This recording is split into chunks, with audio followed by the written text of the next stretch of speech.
هر کسی که بتونه به این چالش پاسخ درست بده اینترنت رایگان میگیره. با من همراه باش. 2 تا در داریم. پشت یکی از درها راه به مرگ و یکی راه به زندگی.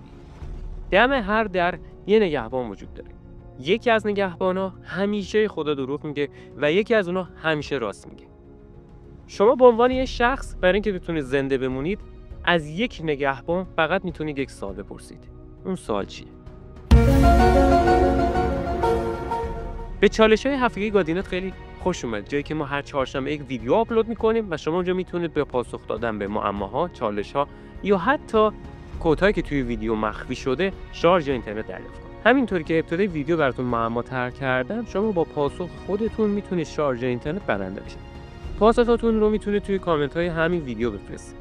این ویدیو علاوه بر که توی آپارات آپلود میشه، توی یوتیوب هم آپلود میشه. پس شانس شما 2 برابره و میتونید 2 تا جایزه برنده بشید. قبل از اینکه معمای بعدی رو بگم، خوشحال میشم همین چنل ما رو سابسکرایب کنید، این ویدیو رو لایک کنید، کامنت بذارید فراوان. توی تلگرام هم ما هر یک شنبه قرعه کشی داریم. هر یک شنبه دقت کنید، هر یک شنبه توی تلگرام، هر چهارشنبه توی آپارات و توی یوتیوب با چالش هفتگی داریم. خوشحال میشم حتما توی این مسابقات شرکت کنید و باعث دلگرمی. معمای دوم چیه؟ معمای دوم درکانس.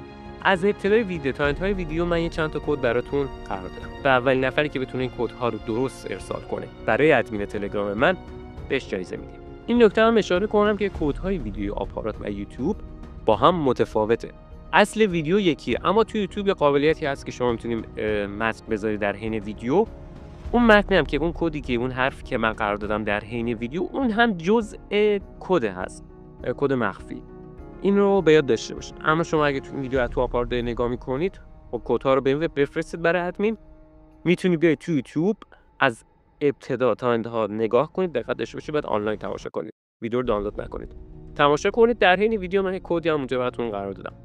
این رو به همراه کد ویدیو برای من بفرستید. به اولین نفری که این کدها رو درست بگم شارژ به اینترنت میده. اینم از چالش هفتگی گادینت. امیدوارم از این ویدیوها استقبال خیلی خوبی بشه. مرسی که تا اینجا ویدیو همراه من بودید و تا ویدیوی دیگر